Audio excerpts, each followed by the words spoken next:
ఓర్నాయనో మొత్తం బొగ్గయిపోయింది. చాలా భయమేస్తుంది. అసలేం జరిగిందో వీడియోని లాస్ట్ వరకు చూడండి. వీడియోస్ చూస్తుంటే బాగా వైరల్ అవుతుంది ఒక ఫేస్ ప్యాక్. అప్పటికప్పుడు ఫేస్ అయినా, హ్యాండ్స్ అయినా చాలా వైట్‌కొచ్చేసాయి. ఎలా ఉంటుందో వెళ్లి చూసేద్దాం పదండి. దీనికి కావాల్సిన 4 ఐటెమ్స్. ఫస్ట్ అయితే పసుపు తీసుకొని పెనం పెట్టి దాని మీద బాగా కలర్ చేంజ్ అయ్యేదాకా ఇలా ఫ్రై చేయాలి. చూస్తున్నారు కదా! ఇలా బొగ్గులు కూడా అవుతుంది. మీరేం కంగారు పడకండి. దాన్నంతా కొంచెం చల్లబడ్డాక ఒక గిన్నెలో తీసుకొని అందులోనే బ్రూ ప్యాకెట్టు, కొన్ని పాలు, నిమ్మరసం వేసుకొని దాన్ని ప్యాక్‌లా చేసుకోవాలి. ఒక 5 మినిట్స్ అయితే పక్కన పెట్టేసేయండి. అందులోనే కొంచెం పాలు పోసేసుకున్నాను. అయితే ఫేస్ మీద ప్రయోగం ఎందుకని హ్యాండ్ మీద అయితే చేశాను. చేస్తే రిజల్ట్ ఏంటి అన్నది అంటే పర్వాలేదు, ఓకే. డైలీ చేస్తే బానే ఉంటుంది. నేనైతే ఒకసారే చేశాను. ఓకే, పర్వాలేదు, అయినా సరే మీరు వీడియోలో చూడవచ్చు. కొంచెం గ్లో అయితే వచ్చింది. ఇంకా ప్రాపర్‌గా చేస్తే చాలా బాగా వస్తుంది.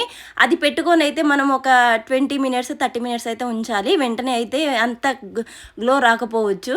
మీరు కూడా ఒకసారి ట్రై చేసేయండి నచ్చితే.